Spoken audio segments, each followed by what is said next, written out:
You're listening to the Hour of the Time. I'm your host, William Cooper.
The fable of Isis and Osiris, as it has descended to us in the account given by Plutarch, has not been greatly amplified by any modern research.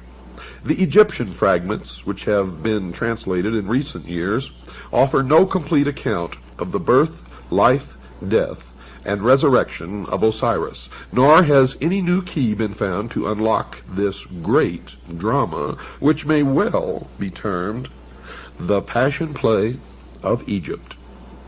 It is not our intention to perpetuate Plutarch's account merely for its outward appearance, but rather from the same motive that inspired Synesius, Platonic philosopher and Christian bishop, to compile his account of the same fabulous history. Synesius, in his treatise on Providence, and you hear that word a lot in the secret societies and especially in Freemasonry, thus introduces the Osirian myth. Quote, "This fable is Egyptian. The Egyptians transcend in wisdom. Perhaps, therefore, this also being a fable, obscurely signifies something more than a fable, because it is Egyptian. If, however, it is not a fable, but a sacred discourse, it will deserve in a still greater degree to be told and committed to writing." Unquote. In presenting a summary of Plutarch's account, I am omitting nothing which could in any way be regarded as relevant. I am taking the liberty, however, of somewhat expanding the fable by incorporating therein some small fragments derived from other Greek writers, and occasionally a few words bearing upon the account from fragments of Egyptian religious literature. The story then is in substance as follows. The goddess Nut, whom Plutarch identifies with Rhea, was the daughter of Shu and Tefnut. She is the wife of Seb, also known as Saturn, and the mother of Ra, or Helios, also known as the sun. Now, if we're to trust Plutarch, she afterwards becomes the wife of Ra, or the sun. Nut is unfaithful to Ra, who, discovering that she is with child by Seb, pronounces a curse upon her that she should not be delivered of her progeny in any month or year. Thoth, which is Hermes or Mercury, who is also in love with Nut, comes to her assistance with a stratagem. He plays at tables with the moon goddess, Selene, and wins from her the 70th part of each of her illuminations. And joining these parts together, he forms of them 5 days, which he adds to the calendar. Previous to that time, the Egyptian year consisted of 360 days, the exact number of degrees in a circle. Now, these 5 days being not part of any month or year, Ra was outwitted. You see, because upon these days Nut brought forth her 5 children at different times in different places. Upon the first of these days she brought forth Osiris, and the place of his birth, according to Diodorus, was Mount Nisa in Arabia, the Happy. Mount Nisa is now Mount Sinai, folks. At the moment of the birth of Osiris, a voice sounded throughout the world, saying, quote, "The Lord of all the earth is born," unquote. On the second day, Nut gave birth to Eroris, the elder Horus. On the third day, Typhon or Set. On the fourth day, Isis, and on the fifth and last day, Nephthys. The Egyptians, therefore, regard the 5 days, which they term the epact or superadded, as the birthdays of the gods, especially venerating the fourth of them, upon which the benevolent goddess Isis came into being. Plutarch further on announces that the 5 children of Nut were not all of the same father, thus contradicting his earlier statement. For he says that Osiris and the elder Horus were the children of Ra, that Isis was the daughter of Thoth, and only Typhon and Nephthys were actually the offspring of Seb. There is another, and even more recondite legend regarding the elder Horus, which denies him the fathership of Ra, declaring him to be the offspring of Osiris and Isis, while they were still in the womb of Nut. Now, these accounts we shall consider later. Osiris was given to Pamela to be educated, and having come to the years of majority, became the king of Egypt.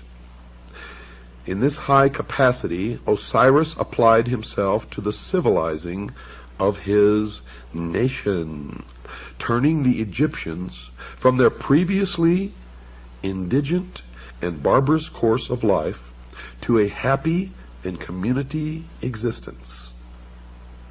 He taught them agriculture, compiled for them a body of laws for the regulation of conduct, instructed them in the reverencing and worship of the gods, thus establishing Egypt in all the essentials of truth, according to the legend. Now, having brought his own nation to prosperity and enlightenment, Osiris traveled over the rest of the world, converting peoples to his disciplines, not by force, but the persuasion of reason.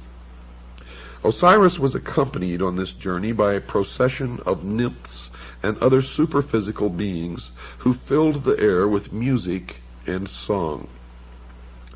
In the meantime, Typhon, brother or half-brother of Osiris, had ambition to usurp the throne, but the vigilant Isis, sister wife of Osiris, was too watchful. Typhon, however, having persuaded 72 other persons to join him in his conspiracy, with the aid of a certain queen in Ethiopia named Aso, perfected a plot against Osiris. He fashioned a chest exactly to the measurement of the body of Osiris, which chest he caused to be brought into the banquet hall, where the princes of Egypt were feasting their king's return. Typhon, simulating jest, promised this elaborately ornamented box to the one whose body, upon trial, most nearly fitted it. Now each of the princes in turn lay down in the box, but each was too short or too tall, until last of all Osiris himself lay down in it. Immediately the 72 conspirators rushed to the box, clamped the cover upon it, fastened it with nails, and poured melted lead over all the cracks and crevices. After this, they carried the chest to the bank of the Nile and cast it into the river where it joins the sea. Now this evil deed was executed upon the 17th day of the Egyptian month of Athir, when the sun was in Scorpio. According to some, it was in the 28th year of the reign of Osiris, and to others in the 28th year of his life. Now try to remember these numbers. If you can't, jot them down, but these numbers will crop up again and again and again. Scorpio crops up, 17 crops up, 28 crops up, and many other numbers, and they all have significance in the mystery religion of Babylon, the secret societies, and to the guardians of the secrets of the ages. As soon as Isis received word of this crime, she cut off one of the locks of her hair and put on the mourning apparel of widowhood, for which reason the spot where she did this was afterwards called Coptos. That's Coptos, or the city of mourning. After donning the widow's weeds, Isis set forth in search of her husband's body and wandered about all Europe, wandered about all Egypt, asking all with whom she came in contact. You see, I may be back here in the United States, but a lot of my thoughts, folks, are still in Europe. Finally, some children who had been at play told Isis that they had seen the accomplices of Typhon carrying the chest to the Nile. For that reason, Egyptians regard the words of children as oracular and pay great attention to them. While Isis was searching for her husband's body, she learned that Nephthys, her sister, had by magic insinuated herself into the presence of Osiris before his death, and in the guise of Isis had conceived a son from him. Now Isis sought out the child, which Nephthys has deserted for fear of Typhon's anger, and adopting it, attached it to her person as a constant guard and attendant. This was Anubis, the dog-headed god, who appears in the Book of the Dead and in many of the Egyptian hieroglyphics. After some time, Isis learned that the chest had been carried by the sea to the coast of Byblos. Now, Byblos is also the name for book or Bible, where it had lodged in the branches of a bush of tamarisk, which had grown up miraculously about the sacred receptacle and concealed it within its trunk. Now remember this tamarisk, and remember that it is a tree. The king of Byblos, amazed at the miracle, caused the tree to be cut down, and from the trunk containing the box, he made a pillar to support the roof of his palace. Now by magic, Isis discovered this, and traveling immediately to Byblos, attached herself to the suite of the queen as a nurse to her children. At night, when all the palace was asleep, Isis transformed herself into a swallow and fluttered around the column, bemoaning her fate in strange, sad notes.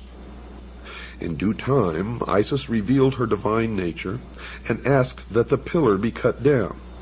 Taking therefrom the chest, she departed with it into a desert place where she performed certain magical rites by which the body of Osiris was temporarily animated. And by this animation she received from Osiris a son who is called the younger Horus, the child who was conceived of the dead. Now there is some confusion in the account at this point. Plutarch says that Isis left the body of Osiris temporarily to visit her son Horus, just mentioned, but the context of the fable would rather call for her departure to a secluded place where the child could be born without the knowledge of Typhon, who certainly would have destroyed him. Isis hid the chest in a remote and unfrequented place, but Typhon, hunting one night by the light of the moon, chanced upon it. Knowing its contents, and realizing Isis to be proficient in magic, he resolved to thwart her purposes, and tearing the body into 14 parts, he scattered them over Egypt. Now remember, 14 parts. Folks, don't forget that. From the inscriptions on the Metternich stele, it seems that Set must have imprisoned Isis and her son Horus. The goddess is made to say, quote, "I am Isis, and I came forth from the house wherein my brother Set had placed me," unquote. Thoth, the prince of law, again came to her assistance and aided Isis to escape from the house. Was it really a prison? Or was it really the house of Set? Thoth also at this time prophesied that Horus would sit upon the throne of his father and rule the double empire of Egypt. Upon the advice of Thoth, Isis hides the child in a papyrus swamp, thus saving him from the wrath of Set. Isis returning, having left her son at Butos, and fashioning a magical boat out of papyrus, traversed the whole of the empire. As she met with the scattered parts of her husband, she buried each one separately. First, however, encasing it in a magical mummy composed of wax, incense, and grain seed. She finally recovered all of the parts of Osiris except the phallus, or the penis, which had been thrown into the river and devoured by 3 fishes. This organ Isis reproduced in gold. Remember this also. Remember the 3 fishes, for they represent ignorance, superstition, and fear. They also represent the church, the state, and the mob. And remember that Isis reproduced this organ, in gold, and having performed all of the ceremonies necessary to ensure the life of Osiris in the underworld, she returned to her son Horus, and by the theurgic arts, of which she was mistress, saved him from death, from the stings of scorpions. Horus, having grown to man's estate, and having received from his mother the tradition of his father's murder, longed to avenge the evil deed. Osiris appeared to his son in a vision, instructing him in the means by which he could overcome the hosts of Typhon. Now we are led to infer that Horus gathered about him an army which, meeting the hosts of Typhon, battled with them for many days, achieving victory. Typhon, according to the legend, was taken prisoner and turned over to the custody of Isis. Now Isis, being his sister, could not bring herself to put him to death, but set him at liberty, which so incensed Horus that he laid hands upon his mother and removed from her head the insignia of royalty. Thereupon Thoth gave her a new helmet, made in the shape of an ox's head. Typhon next accused Horus of illegitimacy, but Thoth proves his royal descent.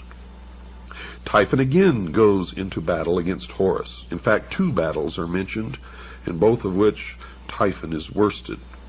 And Horus regains the kingdom of his father and is regarded, to at least a certain degree, as the actual reincarnation of Osiris. So here you've had a death and a resurrection. After its resurrection in the underworld, the shade of Osiris visits Isis, and in consequence thereof, she gives birth to another son, as it were, by a Holy Ghost, for she knew no living man. This child is called Harpocrates, and Plutarch says of him that he, quote, came into the world before his time and lame in his lower limbs, unquote. Harpocrates is usually depicted as a nude figure, his head adorned with a single curling lock of hair on the right side, this being with the Egyptians a symbol of youth or adolescence.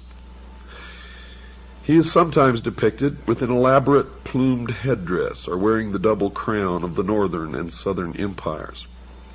His finger is placed to his lips, which Plutarch interprets as a gesture symbolic of his childish and helpless state. The Greeks and Romans, however, considered this gesture to be a symbol for silence or secrecy, and from this has arisen the custom of placing the finger to the lips as a motion for quietness and secrecy, and we do it today. Statues of the god Harpocrates were placed at the entrances to temples and sacred retreats where the dramas of the mysteries were performed, as a sign that silence and secrecy should be observed in the holy places, and that all initiates were bound by vows of discretion. Harpocrates is also sometimes shown standing, and at other times he is depicted seated on the blossom of a lotus, just like Buddha. Although he is usually figured with childish immaturity of body, the imperfection of his lower limbs, as described by Plutarch, is not apparent in any of the Egyptian drawings. It therefore seems that the statements concerning this deformity should be more carefully examined. Samuel Squire, whose translation of Plutarch's Isis and Osiris, made in 1744, is still the most often quoted by Egyptologists. Well, he states definitely, quote, lame in his lower limbs. G.R.S. Mead translated the same essay much later and gives a slightly different rendering of Plutarch's words. Mr. Mead says, quote, weak in his limbs from below upwards, unquote. This difference in wording, though slight, may have an unexpected significance. You see, there's some general information contained in Synesius's treatise on Providence that should be included in this Osirian epic. Synesius is of the opinion that Osiris should be regarded as an historical king, whose father, transcending in wisdom, instructed his benevolent son in all the secrets of the divine science of government. Synesius is moved to this conclusion by a desire to keep all speculation within the sphere of the reasonable. The Platonist Bishop seems to have derived much of his account from origins foreign to Plutarch's treatise, or possibly he interpreted differently the restrictions imposed by his vows. Synesius, a prudent and conscientious author, wary of myths and fables, and exhibiting a truly Platonic conservativeness in his handling of subject matter, yet Synesius was beyond question a deeply religious philosopher and an initiate of pagan mysteries prior to his conversion to the Christian faith, and therefore may have hidden the true meaning of the fable. Thomas Taylor is of the mind that the treatise on Providence was written while Synesius was still a votary of pagan mysteries. Now, if so, the writing is unbiased and trustworthy and presents a fair picture of the mystical traditions of the Egyptians interpreted in terms of Platonic metaphysics, but only the exoteric would be allowed to be seen by the profane. Synesius inserts into his narrative a considerable description of the various character of Osiris, which he sharply contrasts with the vice-ridden nature of Typhon. He also explains in detail the process of election by which Osiris came to the throne of Egypt. The electional ceremony, as described by Synesius, is evidently itself a fragment from some secret ritual relating to the installation of a hierophant of the mysteries. Next, Osiris receives from his father an elaborate dissertation in the Platonic temper concerning the relative power of good and evil, in which he is fully warned against the machinations of Typhon. Possibly the most important sentence in Synesius's treatise occurs during this dissertation. The father of Osiris is made to say to his son, quote, "You also have been initiated in those mysteries in which there are two pair of eyes, and it is requisite that the pair which are beneath should be closed, when the pair that are above them perceive, and when the pair above are closed, those which are beneath should be opened," unquote. Now these words unquestionably have an arcane meaning and are incorporated into the narrative that the true significance of the whole Osirian cycle might not be entirely obscured. And I can tell you that the meaning, folks, is that the eyes above are the exoteric meant for the outer world, for the profane, and the eyes below are the esoteric meant for the initiate, the adept, the priest of the mystery schools only. Synesius does not describe the death of Osiris, but merely reports his vanishment and final restoration to the throne. In the latter part of the story, there was also introduced a certain philosopher who was a stranger in Egypt. This philosopher predicts the fall of Typhon and is an eyewitness to the recrowning of Osiris. Synesius says of this philosopher, quote, "He likewise then learned some particulars about Osiris which would shortly happen, and others which would take place at some greater distance of time, viz. When the boy Horus would choose as his associate in battle a wolf instead of a lion. But who the wolf is a sacred narration, which it is not holy to divulge even in the form of a fable," unquote. Well, the lion, we know, has always been of the tribe of Judah. Such is the amazing tradition of the good king Osiris, the first victim, the first mummy, and the first resurrection. He dies and is born again in three forms. First, as god of the underworld, where he rules the justified dead. Second, as the younger Horus, in whose form he battles for his own honor. And third, as Harpocrates, the silent child. The latter two forms are regarded as incarnations or embodiments of his very self. Yet he exists independent of them as the judge of shades and the lord of the resurrection. Now we know that Osiris was also known as the sun, and Horus was known as the child, or the young Osiris, the young Horus, the baby Horus. So after the sun set in the west, when it rose the next morning, it rose as the young Horus, and as it went across the sky, it became Osiris and then the elder. But in the legends, it's differently at different times Osiris or Horus. Horus the younger, Horus at his peak strength at noon, and Horus the elder. It is also Osiris. So you see that these figures intermingle in the legend, but it all has meaning, and it will all be clear to you at a later time. Now, just because you don't understand some of this and you may be a little lost, don't worry, it will come together. Don't miss one single word of this series of episodes of The Hour of the Time. If you do, I can guarantee you will regret it for the rest of your life. We're going to stop right now, folks. We have to take a break. I will be back right after this very short pause.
Nearly all writers attempting an interpretation of the Osirian cycle have recourse to Plutarch. It has seemingly never occurred to Egyptologists that this eminent priest of Delphi might have purposely confused or distorted the fable, or, if not that, might certainly have misdirected the attention of the reader from relevant to irrelevant explanations. Two factors must certainly be taken into consideration when reading Plutarch. First, he was an initiated priest of the mysteries. Of this there can be no doubt. For he himself says, quote, "For the mystic symbols are well known to us who belong to the brotherhood," unquote.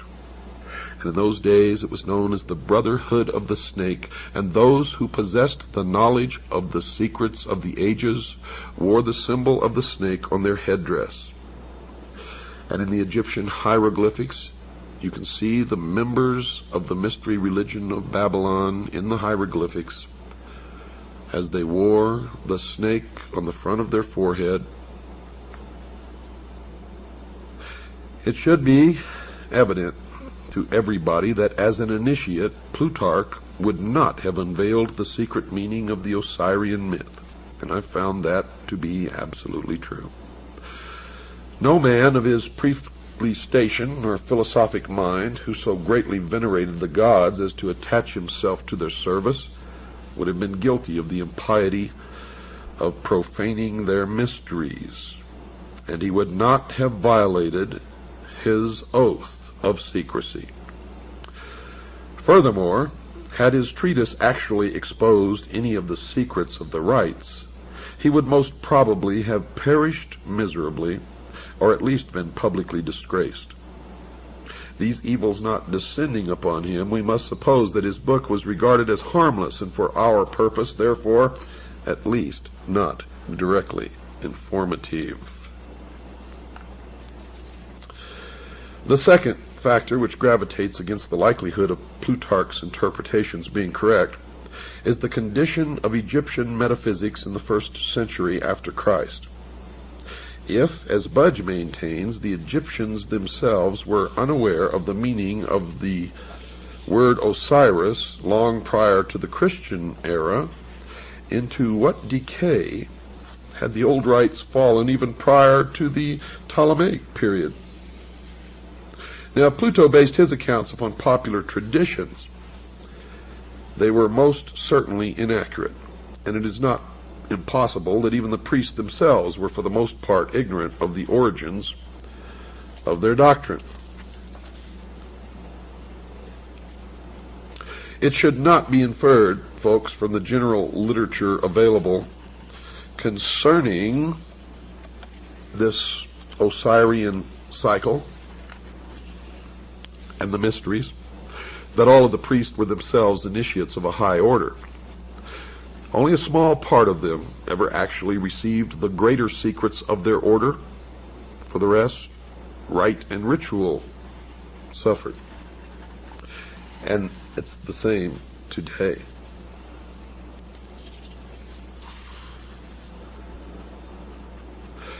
Democritus spent a great part of his life in Egypt, and from the priests of that nation he secured the foundation for his celebrated doctrine of atoms. That's right, folks, atoms, A-T-O-M-S. A doctrine which has survived as a scientific fact to this day. From all these different philosophers who visited Egypt, we shall secure a better estimation of the profundity of Egyptian learning than from even the Egyptian writings themselves. Plato went to Egypt and was initiated into the mysteries in the Great Pyramid, where he lay for 3 days and 3 nights in the sarcophagus, during which he was imparted knowledge which he was to guard, protect. He describes his initiation in his writings. I suggest that you read it.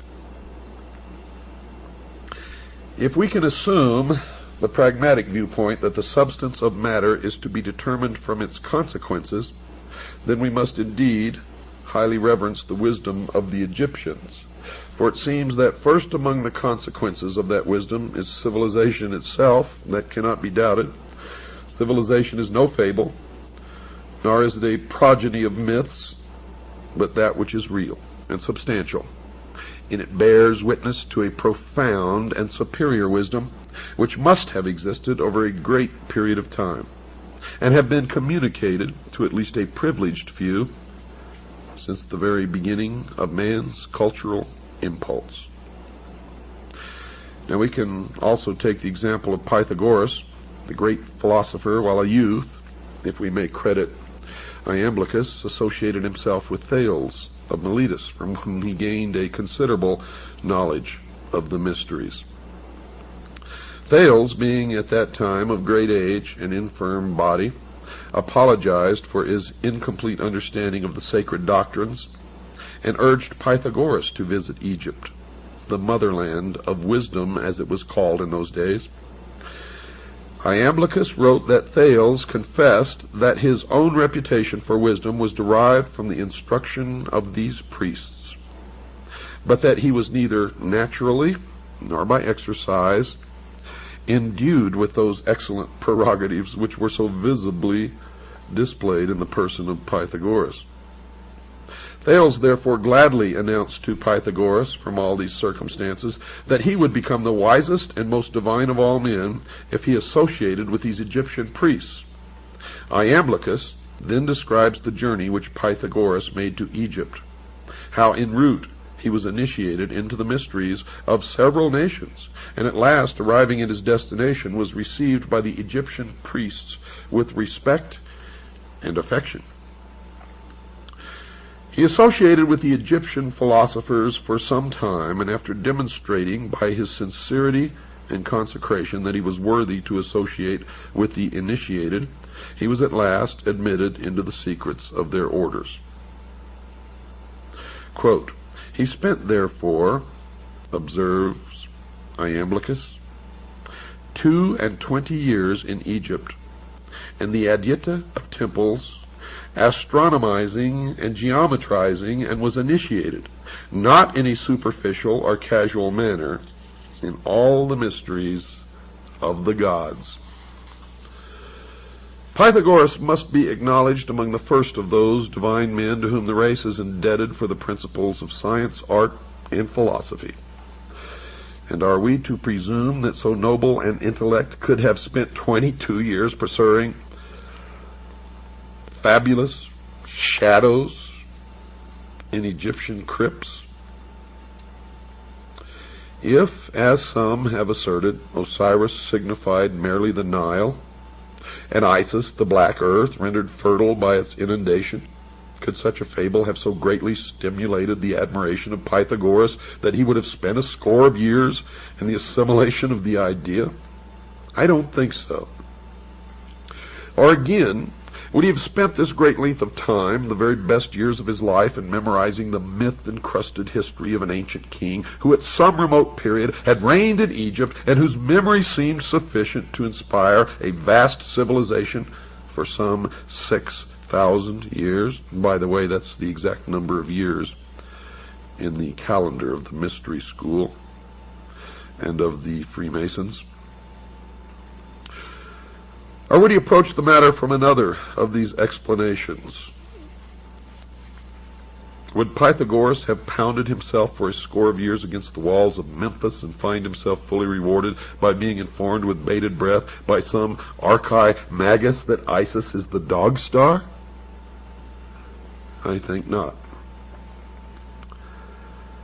It's not impossible that in the course of its long and illustrious history, folks, Egypt devised many opinions relative to her sacred myths, but no such explanation as involved Egypt alone, her histories, her heroes, or her agricultural problems, could have caused illustrious men from all parts of the world to have visited her in quest of essential wisdom, the central core of which is the myth of Osiris, Isis, and Horus, known as the Osirian cycle. The Nile meant nothing to the Greeks, who cared little whether it rose or fell. The sneezing you hear in the background is my dog Sugar Bear, who always accompanies me into the studio to do these programs. Not Egypt, but the Umbos of Delphi was the center of their universe in Greece, and local fables derived from Egypt's 42 gnomes could never have won for the double empire its illustrious reputation as patron of all learning, human and divine. So we must look deeper. And look deeper we did, folks, and what we found is amazing. For we found that Osiris and Isis and Horus were not ever have meant to be, nor were they ever real people or real gods or spacemen who came from some other world. Not at all.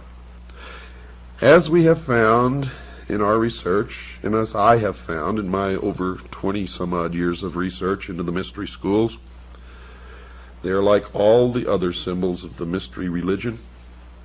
For the public, for the profane, they are the exoteric, and you may make of them what you wish. The adepts, the initiates, the priests, they don't care what interpretation you give the exoteric meaning.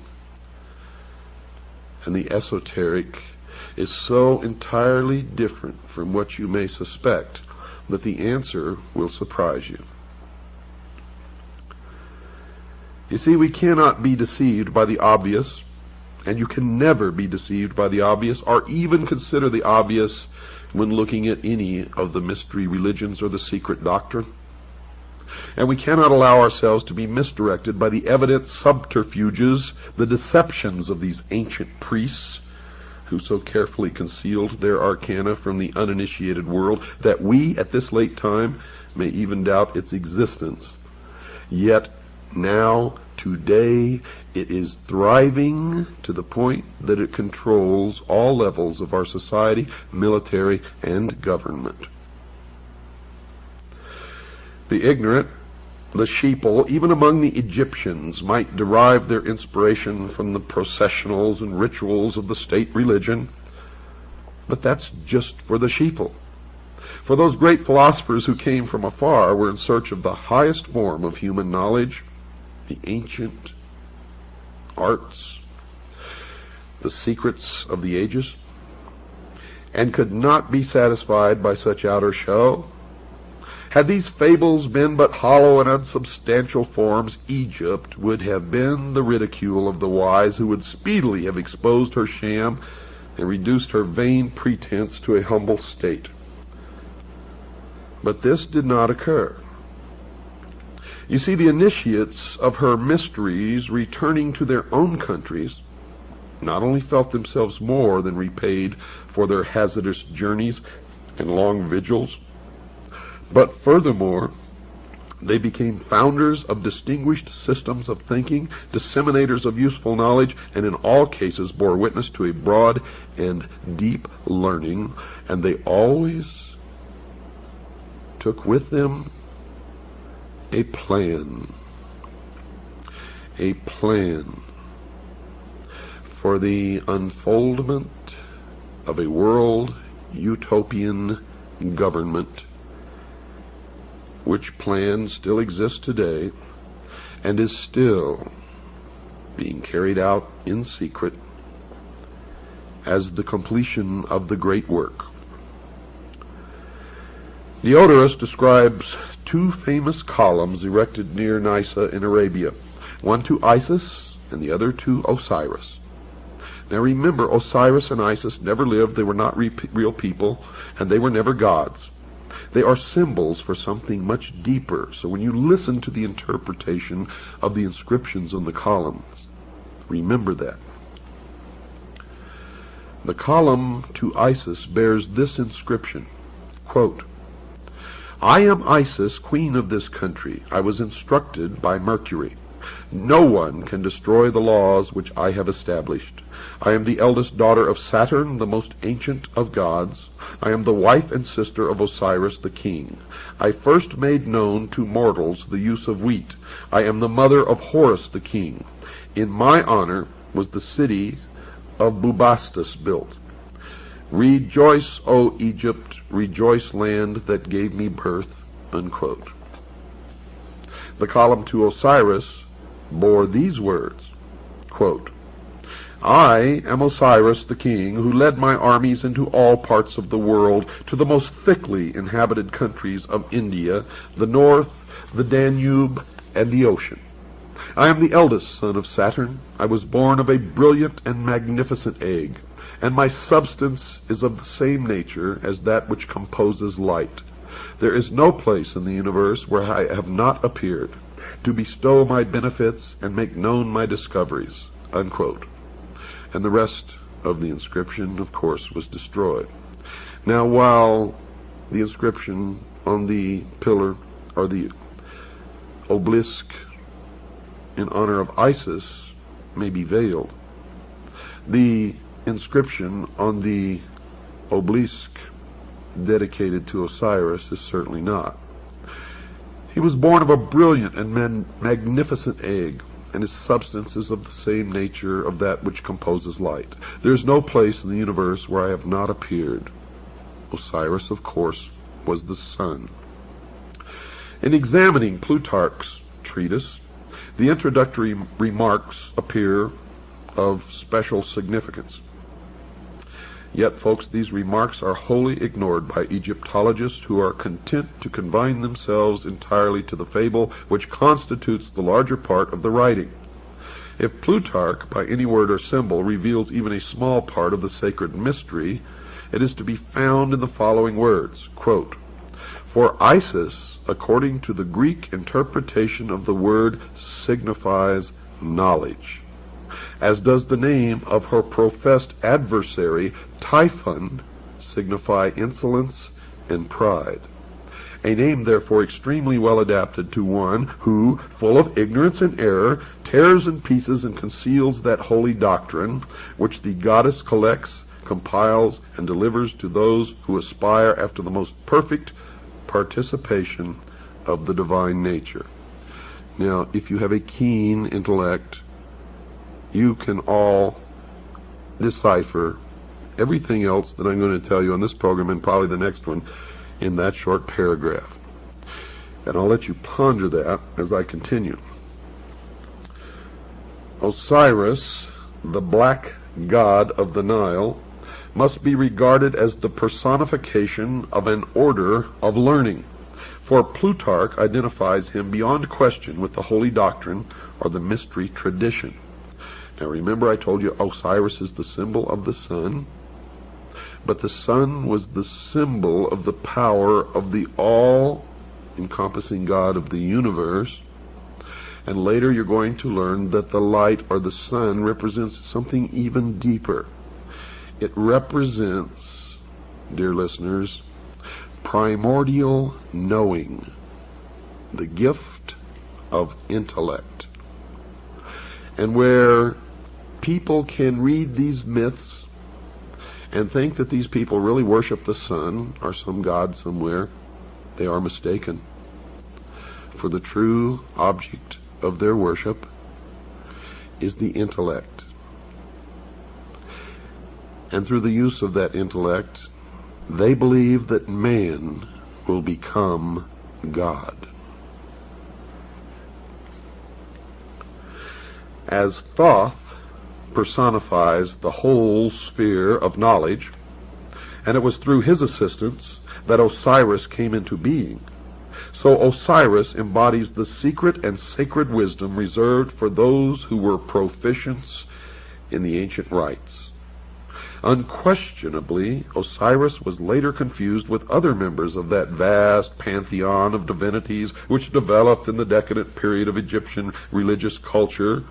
But to the elect, the initiate, the adept, the priest, he represented to the end primordial knowing, that utter realization of truth, undefiled by intellection, unlimited by any mortal procedure, uncircumscribed by the limitation of thinking.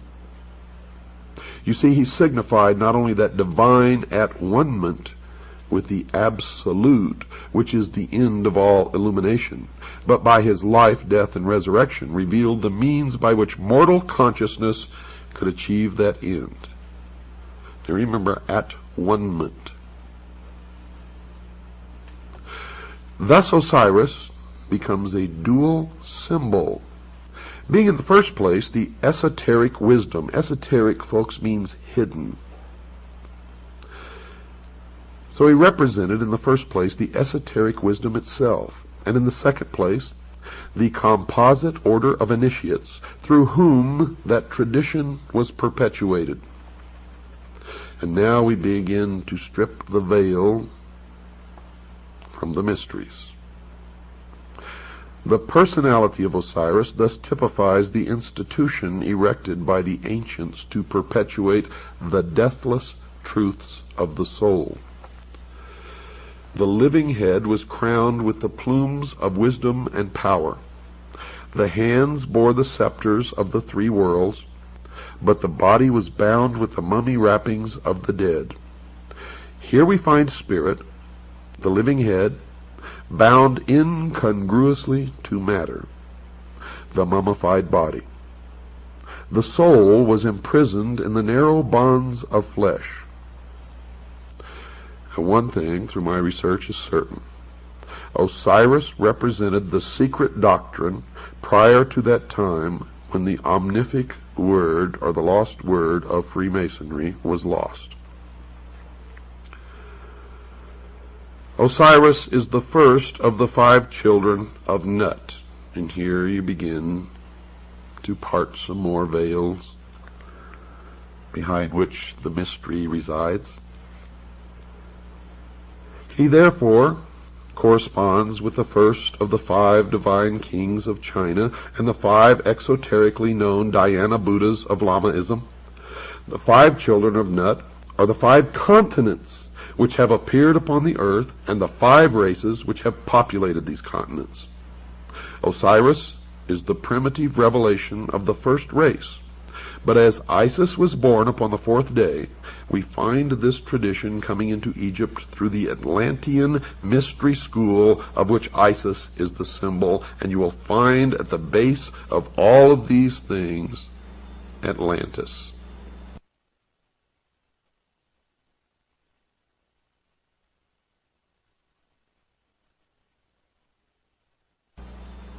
In this country, the Freemasons established the city of Atlanta as the new Atlantis. And all of this will come together for you. It took me many years of study deep into the night and trying to discuss this with other people who had no idea what I was talking about. So most of it was put together in loneliness late at night. And then when I established my organization known as the Citizens Agency for Joint Intelligence, many others began to help and furnish bits and pieces of information. And we have succeeded, folks, in infiltrating the lodge. We have members in the lodge who feed us information constantly. Members whom we taught how to take an oath so that the oath of Freemasonry would not be binding upon them. You have to play sometimes by the rules of the enemy in order to beat the enemy. And we are beating the enemy now. From the reign of Osiris, we glean the following philosophical history. They believed that there was a time, the Golden Age, when truth and wisdom ruled the earth, and this aristocracy of wisdom was a benevolent despotism, and that's what they want to reestablish. Benevolent to who? That's the question. In which men were led to a nobler state of being by the firm, kindly hand of the enlightened sage. This was the divine dynasty of the mythological priest-kings who were qualified to govern humanity by virtue not only temporal, but by divine attributes. Through his priests, Osiris, representative of the hidden tradition, ruled the entire world by virtue of the perfection resident in that tradition. Don't miss tomorrow night, folks. You have not even begun your journey. Good night. And God bless each and every one of you. you.